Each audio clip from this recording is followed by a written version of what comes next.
கரூரில் விஜய் பேசின விஷயங்கள் பெரிய அளவில் பேசும் பொருளாக மாறிக்கிட்டு இருக்கு. ஒரு பக்கம் ஆதரவும் இருக்குது, இன்னொரு பக்கத்தில் எதிர்ப்பும் இருக்குது. உங்களுடைய பார்வையில் விஜய் பேசின விஷயங்கள் இதெல்லாமே பயங்கரமான ஹைலைட்ஸ், இதெல்லாமே ரொம்ப முக்கியமான விஷயங்கள் அப்படின்னு நீங்கள் பட்டியல் போடக்கூடிய விஷயங்கள் இல்லை. அவர் கரூருக்கு வந்ததே முக்கியமான விஷயம். அதில் பட்டியல் போடுவதற்கு தனியாக எதற்காக அவ்வளவு அவசரமாக நீங்கள் ஒரு வழக்கை விசாரிச்சுக்கிட்டு இருக்கிறதுக்கு ஒரு ஆணையம் நீங்கள் போட்டு உடனே 10 நாளையில் 20 நாளையில் ஒரு ஆணையம் உங்களுக்கு உடனே பதில் கொடுத்துருச்சா? ஜெயலலிதா அவர்களுடைய மரணத்துக்கு இன்னைக்கு வரைக்கும் நீதி விசாரணை கிடைச்சிருச்சா? விஜய் நிறைய விஷயங்கள் பேசினார்.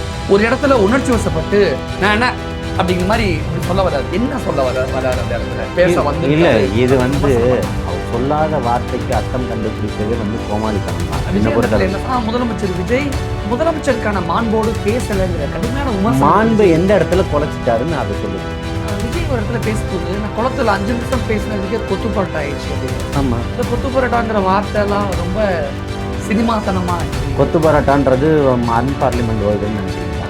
ஆனால் கரூரில் மட்டும் விடிய கால 4 மணிக்கே போஸ்ட்மார்ட்டம் ரிப்போர்ட் வாங்கி 6 மணிக்குள்ளே எரிச்ச சம்பவங்கள்லாம் எப்படி வந்துச்சு? அப்போ எப்படி உங்களுக்கு கிடைச்சது போஸ்ட்மார்ட்டம் ரிப்போர்ட்டு? ஒரு பிணத்தை பிணக்கூராய்வு செய்து உங்களுக்கு அறிக்கை கொடுப்பதற்கு 1 வாரம் ஆகும். ஆனால் 41 உடல்களை கூராய்வு செய்து அறிக்கைகள் உடனே உங்களுக்கு கிடைச்சிருச்சா? இந்த இடத்துல ஏன் சந்தேகம் வரல? இந்த ஆளுமைகளுக்கு மாண்போடு இங்கே பேச இது மாண்போடு நடந்திருக்கா? விஜய் முதலமைச்சராக வந்த இந்த 60 நாள் கடந்துருச்சு. ஆட்சி எப்படி இருக்குன்னு நினைக்கிறீங்க? மக்கள் எப்படி இருக்காங்க? மக்கள்கிட்ட கேளுங்க. நீங்கள் என்கிட்ட கேட்டால் நான் என்ன சொல்லுவேன்? இதை விட சிறப்பாக திமுகவால் செஞ்சிருக்க முடியாதா? எடப்பாடியால் செஞ்சிருக்க முடியாதா? ஏன் செய்யலை? செய்ய தவறுனதுனால தான் அவர் வந்திருக்கிறார். வணக்கம். இன்றைய நமது சிறப்பு விருந்தினர் தாவேகா நிர்வாகி ஜலீல் அவர்கள். வணக்கம் சார். வாழ்த்துக்கள். கரூரில் விஜய் பேசின விஷயங்கள் பெரிய அளவில் பேசும் பொருளாக மாறிக்கிட்டு இருக்கு. ஒரு பக்கம் ஆதரவும் இருக்குது, இன்னொரு பக்கத்தில் எதிர்ப்பும் இருக்குது. உங்களுடைய பார்வையில் விஜய் பேசின விஷயங்களை இதெல்லாமே பயங்கரமான ஹைலைட்ஸ், இதெல்லாமே ரொம்ப முக்கியமான விஷயங்கள் அப்படின்னு நீங்கள் பட்டியல் போடக்கூடிய விஷயங்கள் என்னென்ன? இல்லை, அவர் கரூருக்கு வந்ததே முக்கியமான விஷயம் தானே. அதில் பட்டியல் போடுவதற்குன்றது தனியாக என்ன இருக்குது? ஆனால் அதில் எந்த இடத்துல இல்லை, 1000 கேள்விகள் இருக்கலாம். எந்த இடத்துல காவல்துறையினருடைய பாதுகாப்பு, காவல்துறைக்கு நான் நன்றி சொன்ன இந்த இடத்துக்கு வந்துக்கு, அதே காவல்துறையை வச்சு என்னை கொண்டு போய் விட்டுட்டு நீங்கள் இடத்துலேருந்து போயிடுங்கன்னு சொல்லி அதை கொண்டு போய் என்னை விட்டுட்டு என்னை தான் அவர் ஓடி போனதாக ஒரு கட்டுக்கதையை நீங்கள் அரங்கேற்றிடுச்சு கடந்த ஆட்சி காலத்தில் திமுக. அதுக்கப்புறம் அங்கே பலமுறை அணுகியுமே அண்ணன் பொதுச் செயலாளராக இருந்தாலும் சரி, ஆதவ் சாராக இருந்தாலும் சரி, இருப்பவர்கள் எல்லாருமே அங்கே இருக்கும்போதுமே நீங்கள் இங்கே வந்துட வேண்டாம்ன்றது தான் அங்கே இருக்கக்கூடிய உளவுத்துறையினுடைய காவல்துறையினுடைய தகவலாக இருந்தது. அதன் பிறகு தான் இதுக்கான விஷயங்கள் எல்லாத்தையுமே பார்த்துட்டு அவர் ஒரு வீடியோ போட்டார். அந்த மக்களை அழைத்தார், அங்கே போய் சந்திக்கணும்னாரு. அதுக்கான வாய்ப்புகள் கிடைக்கல. அவர் கூப்பிட்டு எல்லாத்துக்குமே அவர் அவங்களுக்கு ஆறுதல் சொன்னார். உங்களுடைய கஷ்டங்களிலும் துக்கங்களிலும் நான் பங்கு கொள்வேன், உங்கள் வீட்டு பையனாக இருப்பேன், நிச்சயமாக நான் பார்த்துப்பேன்ற ஒரு வாக்குறுதியை கொடுத்தாரு. அன்னைக்கு அந்த இடத்துல இருந்து விட்டவங்கள நான் சும்மா விட மாட்டேன்றது தான் உச்சநீதிமன்றம் வரைக்கும் போய் உச்சநீதிமன்றத்தில் ஓய்வு பெற்ற தலைமை நீதிபதி மூலமாக ஒரு விசாரணை ஆணையம் நடத்தணும்னு கோரிக்கை வச்சது அவர் தான். இவங்க சொல்கிறாங்கல்ல 41 பேரை கொன்னுட்டாங்கன்னு, திமுககாரங்க கொன்னுட்டாங்கன்னு இன்னொரு வாட்டி சொல்லுங்கள் பார்ப்போம். அத்தனை பேர் மேலேயும் வழக்குகள் பாயும்.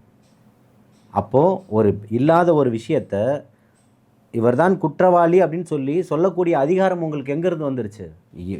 விசாரணையில் இருக்குது.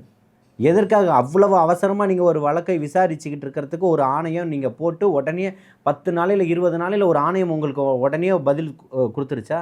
ஜெயலலிதா அவர்களுடைய மரணத்துக்கு இன்றைக்கி வரைக்கும் நீதி விசாரணை கிடச்சிருச்சா? ஓபிஎஸ் இன்றைக்கி அங்கே தானே உட்காந்துருக்கிறாரு, திமுக தரப்பில் தானே போயிருந்தார். திமுக ஆட்சிக்கு வந்த உடனே அதுக்கான நீதி விசாரணையை வெளில கொண்டு வருவோன்னு சொன்னார்ல.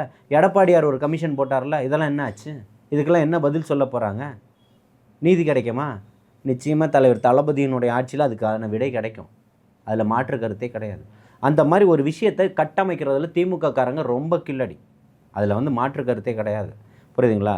அந்த இடத்துல எந்த இடத்துல நீங்கள் அனுப்புனீங்களோ அந்த இடத்துல மிக அசைக்க முடியாத ஒரு வலுவான ஒரு சக்தியாக நிற்கிறார். இப்போவோ அவர் அங்கே போகக்கூடாது, தமிழகத்தினுடைய முதல்வர் அந்த இடத்துக்கு போகக்கூடாதுன்னு சொல்வதற்கு எதிர்க்கட்சிகளுக்கு என்ன இருக்குன்னு கேட்குறேன். தமிழகத்தை ஆளக்கூடியவர் அவர் தானே. ஜனநாயக சக்திகள் ஜனநாயக ரீதியில் ஜனநாயக முறைப்படி வாக்குகள் செலுத்தி தமிழகத்தினுடைய மக்களுடைய முதல்வராக தேர்ந்தெடுக்கப்பட்டிருக்கிறாரு. அவர் போகக்கூடாதுன்றதுக்கு திமுகவுக்கு என்ன அதிகாரம் இருக்குது? அப்போ இன்னும் மன்னராட்சின்ற முறையில் தானே நீங்கள் நடந்துக்கிட்டு இருக்கீங்க. இன்னும் உங்களுக்கு மன்னர் அதிகாரம் இருக்குன்ற முறையில் தான் நடந்துக்கிட்டு இருக்கிறீங்க. அப்படி இடத்துல நான் வந்து நிற்கிறேன், எங்கே இங்கே இருந்த வர காணமேன்னு கேட்குறாரு. எந்த இடத்துல தயக்கப்பட்டார் பேசுகிறதுக்கு? அவர் சரியான பாதையில் தான் போய்கிட்டு இருக்காரு. நான் வந்து ஏற்கனவே உங்களுடைய பல நேர்காணல்கள்லாம் நான் குறிப்பிட்டிருக்கிறேன், புரியுதுங்களா? அது இப்பவும் சொல்கிறேன், அசைக்க முடியாத மிகப்பெரிய பிம்பம் தான். விஜய் நிறைய விஷயங்கள் பேசினார்.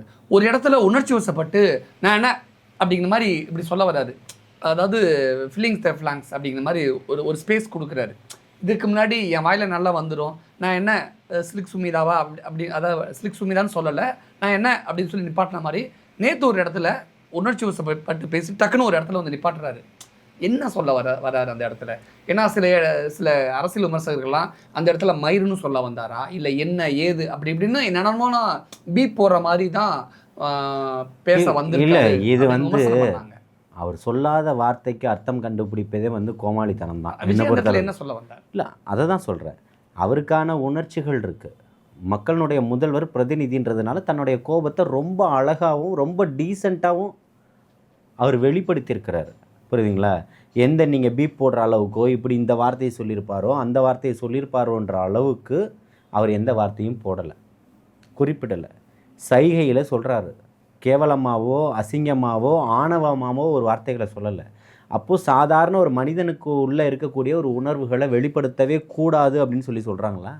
ஆனால் முதலமைச்சர் விஜய் முதலமைச்சருக்கான மாண்போடு பேசலைங்கிற கடுமையான விமர்சனம். மாண்பு எந்த இடத்துல குலைச்சிட்டாருன்னு அதை சொல்லுங்கள்.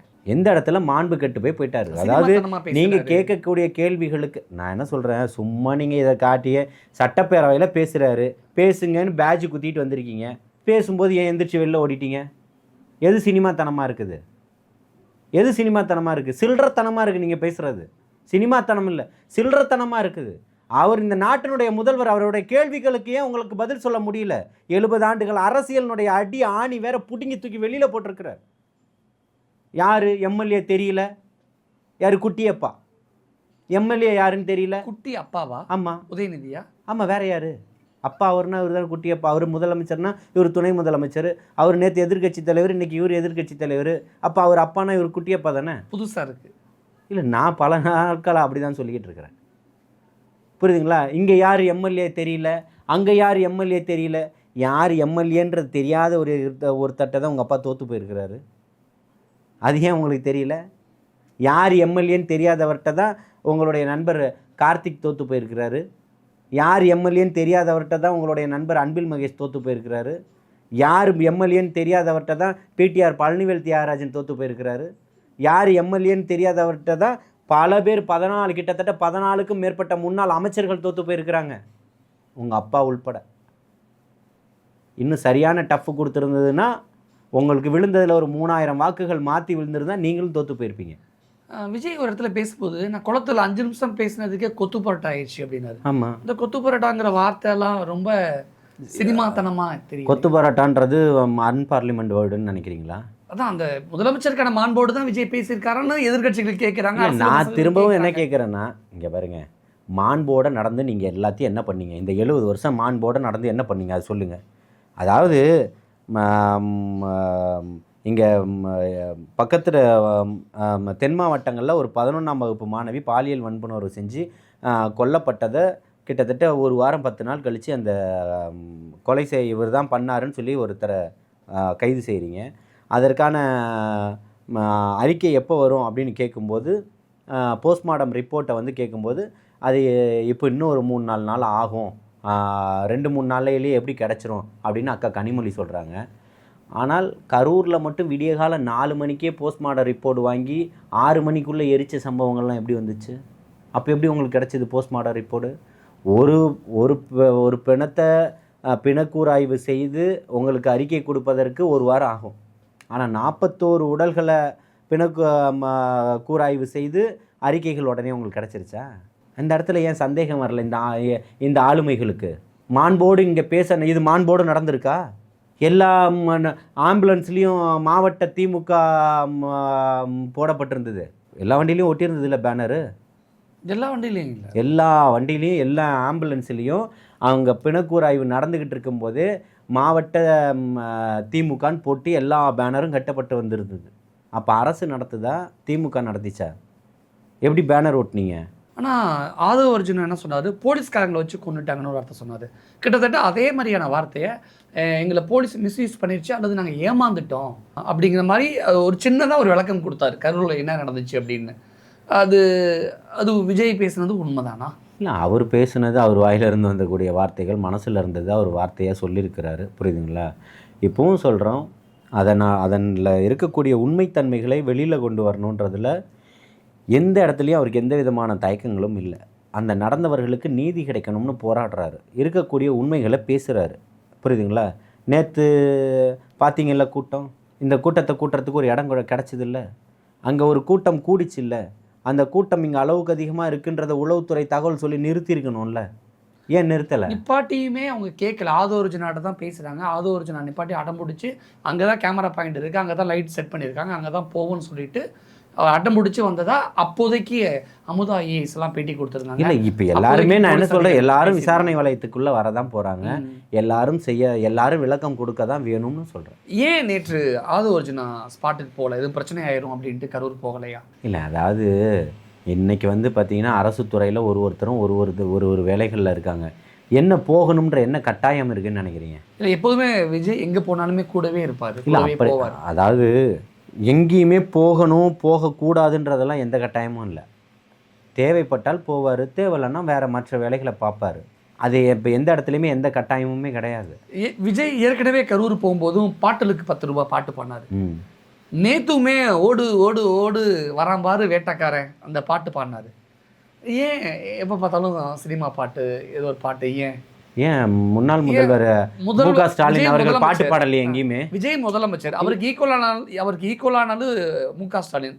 நான் என்ன கேட்குறேன், கீழே இருக்கக்கூடிய செந்தில் பாலாஜிக்கெல்லாம் ஏன் அவர் விளக்கம் கொடுக்குறாரு? நான் திரும்பவும் என்ன சொல்கிறேன்னா, இதே இப்போ மு.க. ஸ்டாலின் அவர்கள் தான் போய் கரூரில் போய் இந்த கரூருக்கு தனியாக ஒரு முதல்வர் இருந்தாருன்னு பேசுனது யார்? ஸ்டாலின் தானே பேசினார். அதே இது வந்து திமுகவினுடைய கோட்டையாக மாற்றி வச்சிருக்கிறாரு, இது ஒரு தங்க கட்டின்னு பேசுனது யார்? அதே மு.க. ஸ்டாலின் தானே பேசினார். அப்புறம் அவர் என்ன உத்தம புத்திரரா? கொள்ளை அடிச்சுட்டு ஓடி இருக்கீங்க, கொள்ளை அடிச்சுட்டு ஓடுறீங்கன்னு சொல்கிறாரு, வெளிப்படையாக சொல்கிறாரு. பாட்டிலுக்கு 10 ரூபா வாங்குறீங்கன்னு வெளிப்படையாக சொல்லியிருக்கிறாரு. பாட்டிலுக்கு 10 ரூபா வாங்குறத நிறுத்தியிருக்கிறாரு. தம்பி அந்த துறையினுடைய சார்ந்த அமைச்சர் தம்பி விக்னேஷ் வந்து இன்றைக்கி அதை வந்து வெளிப்படையாக எல்லாத்தையுமே போட்டுக்கிட்டு இருக்கிறாரு. இன்றைக்கி கூட நீதிமன்றத்தில் அது சம்மந்தமான வழக்குகள் வந்திருக்குது, அதுக்கான டைம் கேட்டிருக்கிறாங்க, அதுக்கான விளக்கத்தை கொடுத்துருக்குறாங்க. இதெல்லாம் கடந்த காலங்களில் 60 ஆண்டுகள் திமுக அதிமுக ஏன் செய்யலைன்னு கேட்குறோம். ஆனால் தாவே காட்சியில் பாட்டிலுக்கு 20 ரூபா வாங்குறாங்கிற விமர்சனங்களும் பேட்டிகளும் நம்ம பார்த்தோம். சும்மா இல்லாததெல்லாம் சொல்லி எல்லாம் வந்து பண்ணக்கூடாது. இருக்கக்கூடிய பார்ட்டி ஃபண்டுன்ற ஒரு விஷயத்தை மாற்றி ஸ்டாலின் சார் டேக்ஸுன்றதெல்லாம் மாற்றி இன்றைக்கி அதில் உள்ள கிட்டத்தட்ட ஒரு 1500 கோடி ரூபாய் வருமானத்தை வந்து அரசு கஜானாவுக்கு கொண்டு வந்திருக்கிறார். எந்த அரசாங்கம் கொண்டு வந்துச்சு? இந்த அரசாங்கம் கொண்டு வந்து, அதிமுக கொண்டுட்டு வரல. இருக்கக்கூடிய அங்கே வேலை செய்யக்கூடியவர்களுக்கு 25% ஊதிய உயர்வு வழங்கப்பட்டிருக்கு. எந்த ஆட்சி காலத்தில் நடத்தப்பட்டிருக்குது? தமிழக வெற்றி கழகத்தினுடைய ஆட்சியில் நடத்தப்பட்டிருக்குது. இதுக்கெல்லாம் என்ன சொல்ல வரீங்க? எத்தனையோ பல டெண்டர்கள் வந்து ரத்து செய்யப்பட்டிருக்குது. அதுக்கெல்லாம் என்ன சொல்ல வரீங்க? சும்மா இல்லாததையும் பொல்லாதையும் சொல்லிகிட்டு இருக்கக்கூடாது. இன்றைக்கி காலையில் நியூஸு 18 லட்சம் கோணிகள் வந்து உணவு கிடங்களில் ஸ்டாக்கில் இருக்குது, நாசமாகிக்கிட்டு இருக்குதுன்னு. இது தாவேக்கா வாங்கி வச்சதா? செய்திகள் வந்து நீங்கள் இப்போ நடக்கக்கூடிய அத்தனைக்கு காரணமும் தாவேக்காவா? ஒருத்தன் கஞ்சா எடுத்துகிட்டு வரான், இங்கே விற்கிறான்றான், இந்த இடத்துல ஒரு கஞ்சா செடி ஒருத்தர் பயிர் போட்டு வளர்த்துக்கிட்டு இருக்கிறாருன்றாங்க. 40 நாளில் கஞ்சா செடி வளர்ந்துருச்சா? அதுக்கு காரணம் யார்? நீங்கள் 2 பேர் தான், 2 ஆட்சியாளர்களும் தான். அதுக்கு பொறுப்பேற்றுக்கணும். ஆனால் இன்னும் அதிரடியான நடவடிக்கைகள் பாயிலையோ? யாருக்கு? தாவேக்கா ஆட்சியில் இன்னும் அதிரடியான நடவடிக்கைகள் இல்லையோங்கிற ஒரு கேள்வி. என்ன அதிரடி? எல்லாரையும் போய் துப்பாக்கி எடுத்து போய் டப்பு டப்புன்னு சுட்டுறணுன்றீங்களா? அதிரடியாக இங்கே பாருங்கள், அதிரடியாக வேணுமா ஆதாரப்பூர்வமான நிறுவனம் வேணுமா? போக போக தான் என்னோட செய்கையே இருக்குங்கிற லெவலுக்கு நேற்று விஜய் பேசியிருந்தார். அதான் அப்போ உங்கள் கேள்வியிலேயே உங்களுடைய பதில் வச்சுருக்கீங்களே. அதாவது எல்லாத்துக்குமான நேரங்கள் இருக்குது, காரணம் இருக்குது. நான் எங்கள் திமுக வந்து எதற்கும் அஞ்சாதவர்கள் அப்படின்னு சொன்னார்ல, நேற்று எங்கே போயிட்டார் செந்தில் பாலாஜின்னு கேட்குறேன். 8 நாளாக எங்கே? நேற்று பதிலடி கொடுத்துருந்தார். யாரு? கரூர் சம்பவத்தில் என்ன நடந்துச்சு, யார் மக்களோட நின்னாங்க, யார் ஓடி போனாங்கன்னு மக்களுக்கே தெரியும் அப்படின்னு யாரு? செந்தில் பாலாஜி பதிலடி கொடுத்துரு. எங்கே இருக்காரு? எங்கேருந்து கொடுக்குறீங்க? ஏன் காணாமல் போயிட்டீங்க? திரைக்கு வாங்க, வந்து உட்காருங்க, ஐடி இந்தியாவுக்கு கூப்பிடுங்க. அவர் பேட்டி தரத்துக்கு தயார்னா அவர் எங்கே இருக்காரோ அங்கேயே நான் வரத்துக்கு தயாராக இருக்கேன், பேசுவோம். திமுகவையும் அதிமுகவையும் கூட்டு கலவாணிகளா அப்படின்னு விஜய் பேசியிருக்காரு. ஆமாம், உண்மையான விமர்சனமாக இருக்குது. இல்லைன்றீங்களா? இல்லைன்னு சொல்லி கம்யூனிஸ்ட்டுகள் சொல்லட்டும், இல்லைன்னு சொல்லி இந்திய யூனியன் முஸ்லீம் லீக் சொல்லட்டும், இல்லைன்னு சொல்லி காங்கிரஸ் சொல்லட்டும், இல்லைன்னு சொல்லி அண்ணன் திருமா சொல்லட்டும், இல்லைன்னு சொல்லி மனிதநேய ஜனநாயக மக்கள் கட்சி ஜனநாயக கட்சின்னு அவங்க சொல்லுவாங்களான்னு தெரியாது. பட் அவங்களும் அந்த பக்கம் தான் இருக்காங்க. அவங்கெல்லாம் சொல்லட்டும். இவங்க எல்லாருமே சொல்லிடுவாங்களா திமுகவும் அதிமுகவும் கூட்டு கலவாணிகள் அப்படின்னு சொல்லிடுவாங்களா? 2 பேரும் ஒன்றா சேர்ந்து ஆட்சி அமைக்க போகிறோம். நீங்களா உங்களை விட கம்மியாக சீட்டு வச்சுருந்த திமுக கிட்ட எத்தனை சீட் இருக்குது? அதிமுக கிட்ட எத்தனை சீட் இருக்குது? உங்களுடைய குறைவான எண்ணிக்கையில் இருக்கக்கூடிய அதிமுகவில் எடப்பாடி ஆட்சி அமைச்சாலும் பரவாயில்லன்னு சொல்லி பேச்சுவார்த்தை நடத்தினது எங்கே? அதுக்கு கூப்பிட்டு கூட்டணி கட்சிகள்கிட்ட ஒப்பீனியன் கேட்டது எங்கே? ஒப்பீனியன் கேட்கல. அவர் தான் முதல்வர், நம்ம ஆதரவு கொடுக்க போகிறோம் சொன்னீங்கல்ல. 24 கட்சிகளினுடைய கூட்டணியில் 25, உங்கள் தலைமையில் 25 கட்சியினுடைய கூட்டணியில் நீங்கள் நிற்கிறீங்க இல்லையா? 25 கட்சியோட கூட்டணி வச்சு 30 விழுக்காடு வந்து வாக்குகள் வாங்குறீங்க. தனிச்சு நின்று ஒரு கட்சி 35% வாக்குகளை வாங்கியிருக்கு, வெற்றி பெற்றிருக்கு. தமிழகத்தினுடைய அரசியல் களத்தை வரலாற்றை மாற்றி அமைச்சிருக்குது. 60-70 ஆண்டுகள் அரசியலில் அறிஞர் அண்ணா அவர்களுக்கு இல்லாதது, எம்ஜிஆர் அவர்களுக்கு இல்லாதது, பக்கத்து மாநிலத்தில் இருக்கக்கூடிய என்டிஆருக்கு இல்லாதது, ஜெயலலிதா அவர்களுக்கு இல்லாதது, கலைஞர் அவர்களுக்கு இல்லாதது, ஸ்டாலின் அவர்களுக்கு இல்லாதது, ஓபிஎஸ் எடப்பாடி அவர்களுக்கு இல்லாதது. இன்றைக்கி சாத்தியமா இல்லையா? நடந்திருக்கா? மாற்றிருக்காரா இல்லையா? அதை சொல்லுங்கள். நீங்கள் ஒரு நெறியாளர் தானே. அப்போ 25 இவங்க கூட இருந்த 24 கட்சிகளுக்கும் ஒரு விழுக்காடு போடுங்க. ஒரு விழுக்காடு கண்டிப்பாக இருக்கும் இல்லையா? அப்போ அதை கழிச்சா திமுகவுக்கு எத்தனை விழுக்காடு இருக்குது? 6. குட்டியப்பா அன்னைக்கு என்ன பேசிட்டு போனார்? 65 பேர் 65% உங்களை நிராகரிச்சிட்டாங்கன்னு. அப்போ 94% உங்களை நிராகரிச்சிட்டாங்க. எங்கள் கூட உட்காந்து தான் கூட்டணியில் வந்து ஜெயிச்சிங்கன்னு சொல்கிறீங்க. அவங்களும் அதே தான் சொல்கிறாங்க, எங்கள் கூட இருந்து கூட்டணியிலேருந்து ஜெயிச்சிங்க, நாங்களும் ராஜினாமா பண்ணுறோம், நீங்களும் ராஜினாமா பண்ணுங்கன்றாங்க. குட்டியப்பா பண்ணுவாரா? தயாராக இருக்கிறாரா? அது நீங்கள் உதயநிதினு சொல்லலாம். குட்டியப்பானா யாருக்கும் புரியாது, எல்லாருக்குமே தெரியும். தமிழ்நாட்டுக்கே குட்டியப்பானா அவர் தானே. குட்டி வைக்கோங்கிற மாதிரி இருக்குது நீ சொல்ல. அதாவது அதான் சொல்கிறேனே, திருப்பி சொல்கிறேனே, அப்பா அவர்னா குட்டியப்பா இவர் தான். அப்பான்னு விளம்பரம் பண்ணி காசை செலவு பண்ணி விளம்பரம் பண்ணது யாருங்க? அவங்க தானே. ஆனால் எல்லாரும் திமுக உட்பட பலரும் கேட்ட கேள்வி, முதலமைச்சராக விஜய் வந்த பிறகு கிட்டத்தட்ட 60 நாளுக்கு மேலாச்சு, ஏன் அப்போல்லாம் உடனே கரூருக்கு போகாமல் இடைத்தேர்தல் வரதுனால விஜய் கரூருக்கு போகிறாராங்கிற தேர்தல் அறிவிச்சிட்டாங்களா? அறிவிக்கலை. இடைத்தேர்தல் 5 தொகுதிகளுக்கு தற்காலிகமாக காலியாக இருக்குது அப்படின்றது தான் அறிவிப்பு வந்திருக்கு. அதானே வந்திருக்குது. இப்போது அதுக்கு முன்னாடி இந்த வாடகை வாயெல்லாம் எப்படி பேசிச்சு? அவர் முதல்வர், அவர் வெளியில் வரமாட்டார், அவரை சுற்றி இப்படி கூட்டம் இருக்கும், மக்களை எப்படி சந்திப்பார், எம்ஜிஆர் போய் எல்லாரையும் கட்டி பிடிச்சாரு, முத்தம் கொடுத்தாரு, போனார் வந்தார், எல்லா பிரச்சனைக்கும் போனார், இவர் எங்கே போவார் எங்கே வருவார்னு ஒரு அம்மா ஒரு வீடியோ போடுது. ஐயா இந்த மாதிரி மருத்துவமனையில், இந்த மாதிரி மகப்பேறு மருத்துவமனையில் இந்த மாதிரி விஷயம், இந்த மாதிரி பிரச்சனை நடக்குதுன்னு. அடுத்த 24 மணி நேரத்தில் எந்த அலாட்டும் இல்லாமல் போய் நின்னாரா இல்லையா? இந்த மாதிரி என்னைக்காவது ஸ்டாலின் அவர்கள் போயிருக்காரா? இந்த மாதிரி என்னைக்காவது குறைகளை தீர்த்திருக்கிறாரா? எத்தனை சின்ன சின்ன பிள்ளைகள் வீடியோ போடுது. அப்போ இடைத்தேர்தலுக்காக கரூருக்கு விஜய் போகலையா? என்னங்க அவசியம்? அவர் தான் ஜெயிக்க போகிறாரு. விஜய்க்கு விஜய் பேசும் பொழுதும் இடைத்தேர்தலில் ஒரு செமையா ஒரு செய்யுங்க, விடுங்க அப்படின்னு பேசுறாங்க. பிரச்சாரத்துக்கு முன்னாடி பேசின எம்எல்ஏவும் அதே தான் பேசுனாங்க, இடைத்தேர்தலையும் எங்களை ஜெயிக்க வைங்க அப்படின்னு பேசுறாங்க. அது கேட்குறது ஜனநாயக உரிமை தானே. அப்போ அது இடைத்தேர்தலுக்கான பிரச்சாரமா விஜயோட கரூர் பயணங்கிற ஒரு கேள்வி. நான் திரும்பவும் சொல்கிறேன், 1.5 வருஷத்துக்கு முன்னாடியே எடப்பாடியார் பஸ்ஸை தூக்கிட்டு போயிட்டார். தேர்தல் அறிவிக்கப்பட்ட அப்புறம் போனாரா? எல்லா ஊருக்கும் போனார். இவங்களும் போனாங்க, விடியல் பயணம், அந்த பயணம், இது அது, அவங்க கனவை சொல்லுங்கள் நாங்கள் நனவாக்கி தரோன்னு எல்லாம் வைகையத்தில் பறக்க விட்டாங்க. இப்படி இவங்க எல்லாருமே ஒரு இதில் பயணம் பண்ணிக்கிட்டு இருந்தாங்க. இவர் வந்து பிரச்சாரத்துக்கே போகல, எப்படி ஜெயிப்பார் இவர், அவர் ஜெயிப்பாரான்லாம் கேள்வி கேட்டாங்க. கேள்வி கேட்டவங்களாம் இன்றைக்கி வீட்டில் உட்காந்து தூங்கிக்கிட்டு இருக்காங்க. அது தெரியுதா இல்லையா? ஆனால் கரூரில் ஒரு நிமிடம் கூட மௌன அஞ்சலி விஜய் செலுத்தலையே, ஏன்? அது எல்லாமே நடந்துருச்சு. இப்போ பண்ணுனா நாடகம். நீங்கள் நாடகம் நடிக்க சொல்கிறீங்களா? அவர் நடிப்பை விட்டு வந்துட்டார். இப்போ அரசியல்வாதியாக இருந்துட்டு இப்போ நடிக்க போயிருக்கிறது அப்பாவும் குட்டி அப்பாவும் போயிருக்கிறாங்க. இவர் நடிப்பை என்னைக்கே விட்டுட்டார். நடிக்க வேண்டிய அவசியம் இல்லை. மனசார வருத்தப்பட்டிருக்கிறாரு, அழுது இருக்கிறாரு. அந்த குடும்பத்துக்கு நான் இருக்கிறேன், மகனா அண்ணனா தம்பியா உங்கள் வீட்டு பிள்ளையா நான் இருக்கேன்றத வாக்குறுதியை கொடுத்துருக்குறாங்க. அது அந்த குடும்பங்கள் நம்புது. ஆனால் அந்த கரூர் மக்களோட மக்களாக நின்று ஒரு 2 நிமிஷம் மௌனஞ்சலி செலுத்திருக்கலாமோ அப்படின்னு அதுதான் சொல்கிறேன். நடிக்க சொல்கிறீங்களான்னு கேட்குறேன். நடிக்கணுமா? நடித்தா ஏற்றுப்பீங்களா?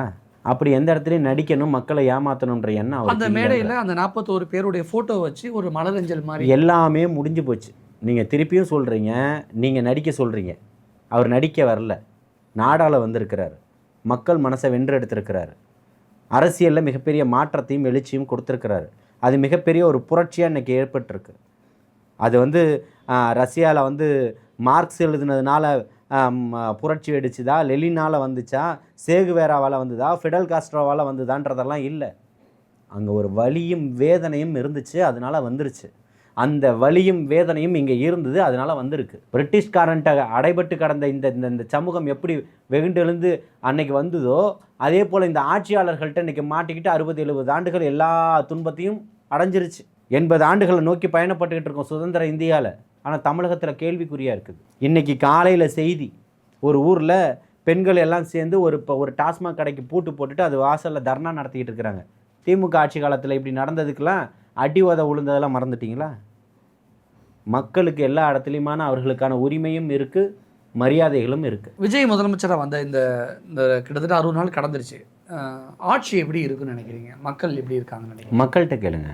நீங்கள் என்கிட்ட கேட்டால் நான் என்ன சொல்லுவேன்? இதை விட சிறப்பாக திமுகவால் செஞ்சுருக்க முடியாதா? எடப்பாடியால் செஞ்சுருக்க முடியாதா? ஏன் செய்யலை? செய்ய தவறுனதுனால தான் அவர் வந்திருக்கிறாரு.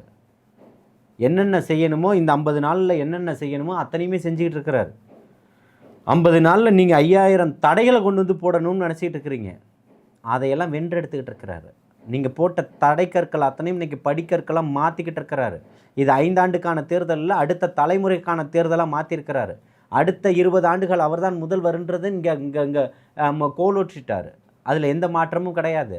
நீங்கள் வாடகை வாயை வச்சுக்கிட்டு இன்னும் உட்காந்து அண்டா குண்டா அடமானம் வைக்கிறதெல்லாம் வச்சுக்கிட்டு நீங்கள் டிவியில் இன்னும் டிபேட் நடத்திக்கிட்டு இருக்கிறீங்க. அது அவர் காது கொடுத்து கூட கேட்கல, திரும்பி கூட உங்களெல்லாம் பார்க்கல. அவர் பாட்டுக்கு அவர் வேலையை பார்த்துக்கிட்டு இருக்கிறாரு. நீங்கள் சொல்லுங்கள், நெறியாளராக எத்தனை ஆண்டுகள் பயணம் பண்ணிக்கிட்டு இருக்கிறீங்க? இந்த ஊடகத்துறையில் எத்தனை ஆண்டுகள் இருக்கு? 15 வருஷம். 15 ஆண்டுகளில் கிட்டத்தட்ட ஒரு 4-5 முதல்வரை பார்த்துருப்பீங்கல்ல. 4-5 முதல்வரில் ஒரு நாள் விடாமல் செக்ரட்டரியேட்டில் தலைமைச் செயலகத்தில் உட்காந்துருக்கிற முதல்வர் யார் சொல்லுங்கள்? இந்த 50 நாள் 60 நாள் சொல்கிறீங்கல்ல, இந்த 60 நாளையில் 5 ஆண்டுகளில் 60 நாள் இருந்த முதல்வரை சொல்லுங்கள். சட்டமன்றம் முடிஞ்சவொன்னா வீட்டுக்கு போயிடுவாங்க. அதான் நடந்துக்கிட்டு இருந்தது. எத்தனை நாள் சட்டமன்றம் நடத்துவோன்னு சொல்லி 100 நாட்கள் கூட நடத்தாத அரசு திமுக அரசு. நேரலையில் சட்டமன்ற நிகழ்வுகளை காட்ட போகிறோன்னு சொன்ன அரசு காட்டிச்சா? 2 பேரும் காட்டினாங்களா? 70 ஆண்டுகள் அதே ஒரு பெரிய இன்றைக்கி காட்டுறாங்களா இல்லையா? நேரலை வருதா இல்லையா? ஏன் பார்க்க மாட்டேங்க? இன்றைக்கி எல்லா வீட்லேயும் சீரியல் பார்க்குற மாதிரி உட்காந்து பார்த்துட்டு இருக்கிறாங்க, தெரியுதா? அதுக்கான முயற்சி யார் எடுத்தா? 2 மணி நேரம் கட் ஆகிடுச்சு. டெக்னிக் 60 வருஷம் நீங்கள் இல்லாத ஒரு விஷயத்தை இன்றைக்கி டெலிகாஸ்ட் பண்ணிக்கிட்டு இருக்கிறாங்க. அதில் நேரலையில் ஏதோ தடங்கள் ஏற்பட்டிருக்குது, எல்லாமே ஓடிக்கிட்டு இருக்குது. நீங்கள் ஏன் ஓடுனீங்க? அதுக்கு பதில் சொல்லுங்கள். நிகழ்வை பார்த்துக்கிட்டு இருக்காங்களே. விஜய் முதலமைச்சராக ஜெயிச்சிட்டாரு, முதலமைச்சர் ஆகிட்டாரு. ஆனாலும் திமுக ஒரு தீய சக்தி, திமுக ஒரு தீய சக்தின்னு விடாமல் அதையே பேசுகிறாரு. இன்னொரு பக்கம் தீர்ந்து போன சக்தின்னு அதிமுக விமர்சனம் பண்ணுறாரு. உண்மைதான் சொல்லிட்டு இருக்கிறாரு. நீங்களே கேட்டிருக்கீங்க, சார்ந்த எதுவுமே பேச மாட்டேங்கிறீங்க. நீங்களே என்கிட்ட கேட்டிருக்கீங்க, அப்போ அதிமுகவை நீங்கள் அண்டர் எஸ்டிமேட் பண்ணுறீங்களான்னு சொல்லிட்டு. நான் சொன்னேன், அவங்க கூட்டணி சேர்க்குறதெல்லாம் அப்புறம் இருக்கட்டுங்க, முதல்ல இருக்கக்கூடிய கூட்டத்தை சேர்த்துக்க ஒழுங்காக வச்சுக்க சொல்லுங்கள் நான் சொல்லியிருக்கேன். இன்றைக்கி நிலை என்ன? அங்கே தலைவன் இல்லைன்னு சொன்னேன். அப்போ எடப்பாடியாரை நீங்கள் தலைவராக பார்க்கலையா? அவங்க பொதுக்குழுலாம் கூடி முடிவெடுத்திருக்காங்களே, நீங்கள் என்கிட்ட கேள்வியெல்லாம் கேட்டிருக்கீங்க கடந்த காலங்களில். இப்போ எங்கே போயிட்டாங்க? அதுக்கெல்லாம் பதில் சொல்லணும்ல. அந்த பக்கம் இருந்து கத்துறது யார் தெரியுமா? ராஜகண்ணப்பன், சிவசங்கர், அனிதா ராதாகிருஷ்ணன், பி.கே. சேகர் பாபு, இவங்களாம் யார் தெரியுமா? ஏற்கனவே அதிமுக இருந்து. இந்த காமெடி தான் அவங்களுக்கு தெரியாது, புரியுதுங்களா? அதை பேசணும். நீங்களும் அங்கேருந்து வந்தவங்க தான், நீங்களும் அங்கே இருந்த யோக்கியவான்கள் தான். அவங்களுடைய இன்னைக்கு காலையில் ஜெயக்குமார் அவர்கள், ராயபுரம் ஜெயக்குமார் அவர்கள் ஒரு பேட்டி கொடுக்குறாரு. வந்து விஜயபாஸ்கரெல்லாம் வச்சுக்கிட்டு வந்து ஊழலில் ஒழிச்சிருவேன்னு முதல்வர் விஜய் அவர்கள் சொல்வது வியப்பாக இருக்குதுன்னு டிக்ளேர் பண்ணுங்கள் அதிமுகவில். அவங்க குற்றவாளி ஊழல்வாதிகள்னு டிக்ளேர் பண்ணுமா அதிமுக? பண்ணுறதுக்கான தைரியம் இருக்கா உங்களுக்கு? பண்ணுங்க. ஆனால் எடப்பாடி வந்து விஜயபாஸ்கரோட ஃபைலெல்லாம் நைஸாக டெல்லிக்கு அனுப்பிட்டு நைஸாக எங்கே அனுப்புறீங்க? ஓப்பனாகவே அனுப்புங்க. எங்கள் தலைவர் தான் சொல்லியிருக்கிறாருல. செய்திகள் எங்களுடைய கட்சியில் இருந்து அண்ணன் ஆதவ் சொல்லியிருக்கிறாரா இல்லையா? என்ன சொல்லியிருக்கிறாரு? இங்கே வந்துட்டீங்கன்றதுக்காக உங்களுக்கு எந்த சலுகைகளும் கிடையாது, விசாரணையில் எந்த ஒரு குறுக்கீடும் இருக்காது, தண்டனைகள் அவர்கள் பெறுவார்னா அதுக்கு கட்சிக்கு எந்த விதமான சம்பந்தமும் கிடையாது சொல்லியிருக்காங்களா இல்லையா? வெளிப்படையான அரசியலை பேசியிருக்குது. திமுக மாதிரி நாடக அரசியல் பண்ணலை. செந்தில் பாலாஜி அங்கே போய் உட்கார்ந்தவொன்னே புனிதராக மாறல. அந்த வாஷிங் மிஷின் எங்கன்னு எங்களுக்கு தெரியாது, அதை வாங்க வேண்டிய அவசியமும் எங்களுக்கு இல்லை. தாவேக்கா வாஷிங் மிஷினா? இல்லை, அதை தான் சொல்கிறேன். தாவேக்கா வாஷிங் மிஷின் இல்லைன்னு விஜய் நேற்று பேசிட்டாரு. ஆமாம். ஆனால் கார்ட்டூனு சில வீடியோக்கெல்லாம் எதிர்கட்சியாக இருக்கட்டும், தினகரன் பேப்பர்லையாக இருக்கட்டும், கடுமையான விமர்சனங்கள்லாம் தாவேக்கா ஒரு வாஷிங் மிஷின், பிஜேபியை விட பயங்கரமான வாஷிங் மிஷின்லாம் கடுமையாக விமர்சனம் பண்ணியிருந்தாரு. அதெல்லாம் வந்து பத்திரிக்கைக்காக என்ன வேணால் பண்ணுவாங்க, பேசுவாங்க. புரியுதுங்களா? கடந்த காலங்களில் இந்த பத்திரிகைகளை நான் பார்த்து கேட்குறேன், எந்த பத்திரிகை விஜய் ஜெயிப்பார்னு ஒரு கருத்து கணிப்பு சொன்னீங்க சொல்லுங்கள். நான் சொன்னேன் அவர் ஆட்சி அமைப்பார்னு சொன்னேன். 70 சீட்டு அவர் ஜெயித்தாலும் அவர் தான் முதலமைச்சர்னு சொன்னேன். என்னுடைய கடந்த கால காணொலிகள் இருக்குது, எடுத்து போட்டு பாருங்கள். எந்த இடத்துல என்னென்ன நடக்குதோ அத்தனையுமே பேசியிருக்கோம். எந்த பத்திரிகைகள் சொல்லிச்சு? பத்திரிகைகள், ஊடகங்கள், ஊடக தர்மங்களை நீங்கள் நிலைநாட்டுங்க. இந்தியாவினுடைய ஒரு பெரிய தூணாக இருக்கிறீங்க, இந்த ஜனநாயகத்தினுடைய மிகப்பெரிய ஒரு சக்தியாக இருக்கிறீங்க. மக்கள் பிரச்சனை இன்றைக்கி வெளிப்படையாக எல்லா இடத்துலையும் கேள்வி கேட்கக்கூடிய அதிகாரம் மக்கள் உங்களுக்கு கொடுத்துருக்குறாங்க. அதுதானே ஜனநாயகம், அதுதானே பத்திரிகை தர்மம். எத்தனை பேர் கொடுத்தீங்க? கொடுக்கலையே. எந்த இடத்துலையுமே ஜெயிக்கும் அப்படின்றத கொடுக்கலையே. இதெல்லாம் ஒரு பெரிய காமெடி என்ன தெரியுமா? எக்ஸிட் போலிங்கில் ஒன்று சொன்னீங்க பாருங்கள். அதாவது முன்னாடியாவது ஒரு கருத்து கணிப்பில் வந்து நான் திமுகவுக்கு போடலான் இருந்தேன், இப்போ எலெக்ஷனில் போய் மாற்றி போட்டுட்டேன்றதை வேணால் ஒரு கருத்து தாவேக்காவுக்கு போட்டுட்டேன்றதை வேணால் ஒருத்தர் மாற்றிருக்கலாம். போட்டுட்டு வந்தவன் என்ன சொல்லுவான்? யாருக்கு போட்டேன்னு சொல்லியிருக்கணும். அப்போ உங்களோட எக்ஸிட் போலிங்குமே கருத்து கணிப்பு தப்பு தானே? அப்போ நீங்கள் என்ன கருத்து கணிப்பு வெளியிட்டிருக்கீங்க? பூரா சொன்னது பூராவும் பொய் சொல்கிறதுக்கு எதுக்கு ஒரு பத்திரிக்கை? குதிரை பேரம் ஒரு பத்திரிக்கையாளர் சொன்னார், நான் பேசுவதையே விட்டுருவேன், அரசியலே பேச மாட்டேன். பேசாமல் போயிட்டாரா? ரங்கராஜ் பாண்டே. அது யாராக வேணா இருக்கலாம். நான் அரசியலே பேச மாட்டேன். இன்னும் ஒருத்தருக்கு நான் ரேசர் வாங்கி வச்சுருக்கிறேன். ஆமாம், அருள் சும்மா சொல்லலை, ஒருத்தருக்கு வச்சிருக்கிறேன். அவர் மூத்த பத்திரிகையாளர் திமுகவினுடைய RS பாரதிக்கு. ஓ ஓகே, இந்த விஷயத்துக்கு ஓகே, மீசை எடுத்துப்பேன்னு சொன்னாரா? மேயர் தேர்தலில் ஜெயிச்சிட்டா.